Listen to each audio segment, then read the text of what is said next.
On this episode of Let's Do This with Bernice, we are slowing down our Tokyo adventure, stepping away from the noise of the city and giving way to nature and quiet reflection. Join us as we explore Meiji Jingu Shrine, a peaceful oasis hidden in the heart of Tokyo.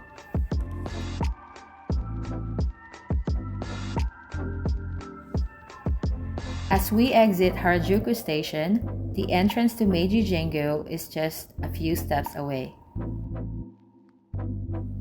It's hard to believe that such a calm place sits right next to one of the busiest areas in Tokyo.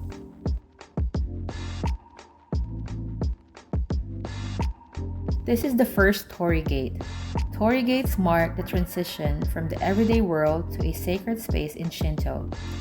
Passing through it is a way of leaving behind the noise and entering with intention.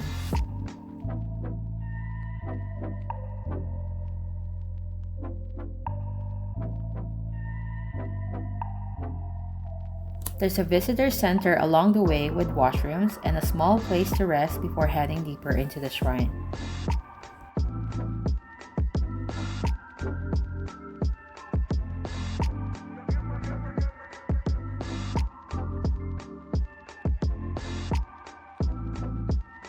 These barrels wrapped in straw are called komodaru. They are sake offerings from breweries all over Japan, given to the shrine as a sign of respect and gratitude. Across from them, you'll see the barrels of wine. They represent Emperor Meiji's openness to Western culture, something that was new at that time.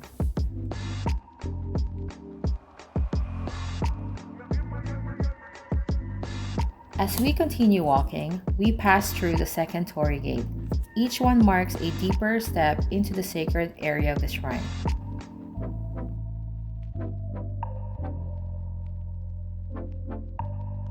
By the time we reach the third Torii gate, we're right at the entrance to the main shrine.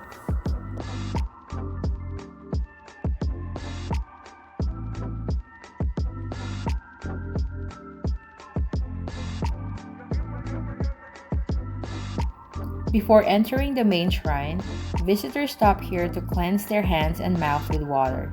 It's a simple way to prepare before praying.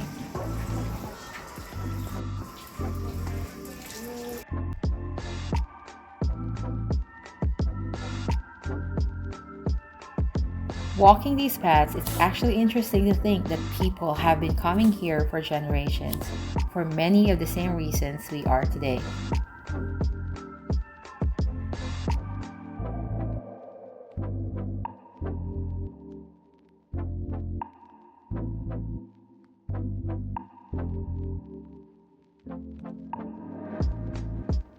Meiji Jingu was built in 1920 to honor Emperor Meiji and Empress Shokin. As a Shinto shrine, it reflects the belief in harmony with nature, respect for ancestors, and spiritual balance. These values are still part of daily life in Japan.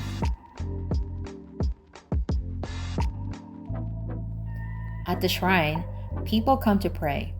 Some bow quietly, some clap, and some simply stand for a moment.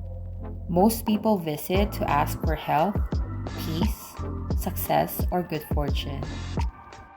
There's also an area where you can write your wishes on paper and leave a donation in an envelope. These wooden plaques are called ema. People write wishes or prayers on them for health, family, exams, or new beginnings, and leave them here as a way of sharing their hopes with the shrine. This is where people draw Omikuji, or fortune papers. Some are good, some are not so good. It's less about the luck, but it's more about reflection. If the fortune isn't great, people often tie it here and move forward with a clearer mindset. These two trees are tied together with a rope.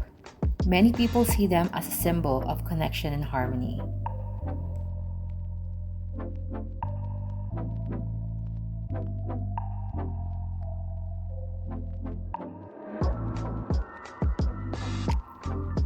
The main shrine itself is entirely wooden, with intricate craftsmanship everywhere.